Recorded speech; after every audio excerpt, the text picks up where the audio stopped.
Slowfest, ça a commencé en 2015.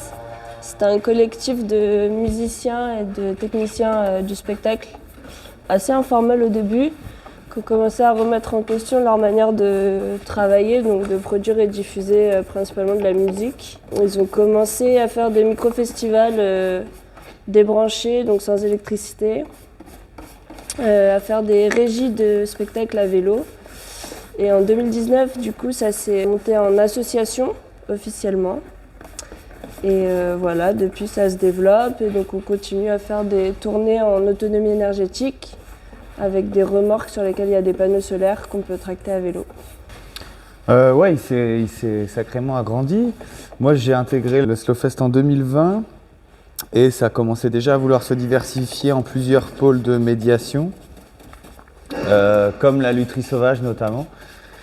Et moi, j'ai intégré Slowfest donc, dans le groupe de musique de l'ASSO, le Slowfest Orchestra. Et à l'intérieur, en fait, je me suis très vite mis à la lutherie sauvage, ce qu'on appelle la lutherie sauvage, donc construire des instruments avec des déchets, avec ce qu'on peut trouver un peu partout. En tout cas, moi, ce que j'ai pu comprendre, ce message, il est passé, c'est genre expérimenter des manières différentes et plus durables de penser la culture et de produire la culture. Donc, moi, je me retrouve assez bien là-dedans.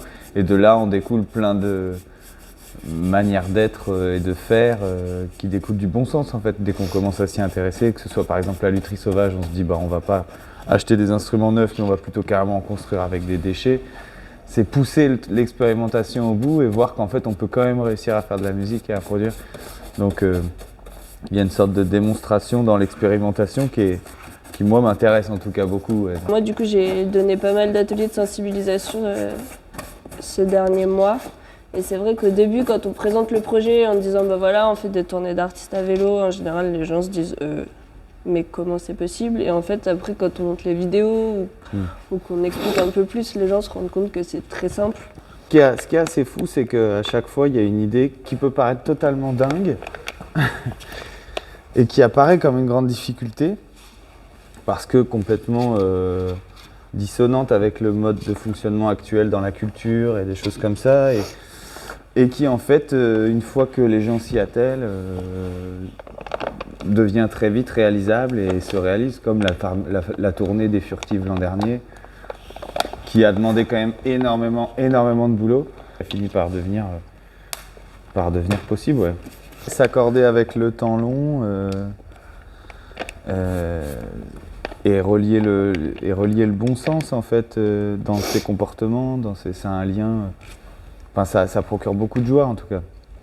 Et ça répond à une. En tout cas chez moi, ça répond à quelque chose d'important concernant justement la lutte écologique, le combat écologique qui est en train d'être mené. Oui, j'ai l'impression de faire quelque chose qui a du sens, d'apporter une pierre quelque part.